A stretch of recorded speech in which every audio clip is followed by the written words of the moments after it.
रामपुर नाम के एक छोटे से गांव में मोहन नाम का एक गरीब लड़का रहता था। उसके परिवार में उसके साथ उसके बूढ़े माता पिता रहते थे। सोहन का परिवार बहुत ही गरीब था। उनके पास ना तो कोई जमीन थी, ना ही खाने के लिए कोई साधन था। सोहन दिन भर मजदूरी करता और उससे जो कुछ भी कमा पाता उसी से अपने पूरे परिवार का पेट भर लेता। ये देखकर सोहन के माता पिता बहुत दुखी होते। हमारे पास ना अपना घर है और ना ही अपनी कोई जमीन। हमारा बेटा दिन भर दूसरों के खेतों में मजदूरी करता है और उसके बदले भी उससे बहुत कम पैसे मिलते हैं। हम दोनों अपने बेटे पर बोझ बन रहे हैं। परेशान मत हो रीमा, हमारा बेटा बहुत मेहनती है। भगवान सब देख रहा है। सोहन ने कभी किसी के साथ गलत नहीं किया। वो ईमानदारी से मेहनत करता है।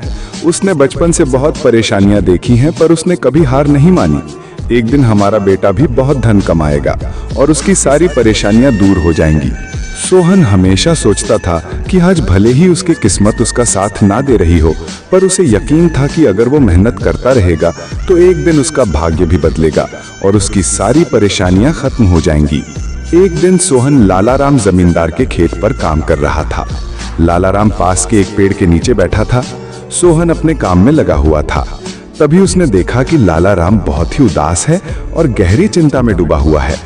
लालाराम को उदास देख मोहन तुरंत लालाराम के पास गया और बोला, क्या हुआ मालिक, आप बहुत उदास लग रहे हैं।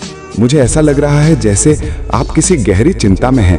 कुछ हुआ है, मुझे बताइए, क्या पता मैं आपकी कोई सहायता कर सकूं। सोहन की बात सुनकर लालाराम को गुस्सा आ गया और वो सोहन से गुस्से में बोला, अरे तू मेरी क्या सहायता करेगा? तू खुद अपनी सहायता कर सकता है क्या? अगर तू किसी की सहायता करने के काबिल होता तो क्या तुझे 2 वक्त के खाने के लिए आज मेरी जमीन पर काम करने की जरूरत पड़ती? चल यहाँ से जा, अपना काम कर और मुझे परेशान मत कर। सेठ जी, ऐसा नहीं है, ये सब वक्त की बात है, सब किस्मत का खेल है और इंसान को अपनी मेहनत पर विश्वास रखना चाहिए। आज भले ही किस्मत मेरे पक्ष में ना हो, लेकिन अगर मैं ईमानदारी और लगन से मेहनत करता रहूंगा तो किस्मत भी एक दिन मेरी तरफ झुक जाएगी। मेहनत और धैर्य से तकदीर के दरवाजे खुलने में देर हो सकती है, लेकिन मेहनत कभी बेकार नहीं जाती। सोहन की बात सुनकर लालाराम बहुत प्रसन्न हुआ।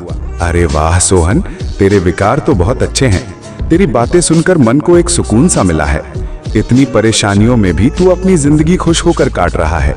सेठ जी, ये सब मेरे पिता की सीख है। जब भी मैं किसी चीज के लिए अपने पिता से जिद करता तो मेरे पिता हमेशा मुझे यही समझाते थे, बेटा सोहन, हमारे पास इतना धन नहीं है कि मैं तेरी हर इच्छा पूरी कर सकूं, लेकिन एक बात हमेशा याद रखना, जिंदगी भी मौसम की तरह होती है। कभी ये धूप की तरह खुशियों से भरी होती है, कभी ठंड की तरह कठिनाइयां लाती है और कभी बारिश की तरह परेशानियां आती हैं।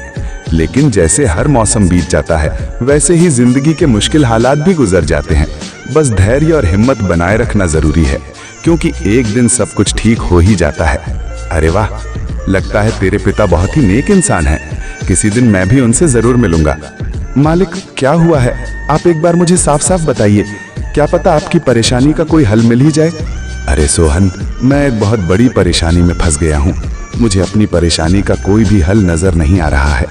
सेठ जी, एक बार मुझे बताइए तो, क्या पता आपकी परेशानी का कोई हल निकल ही जाए। सोहन, हमारे गांव में मेरे पिता की एक पुश्तैनी जमीन थी जो काफी पीढ़ियों से हमारे पास थी। उस पर मेरा और मेरे भाई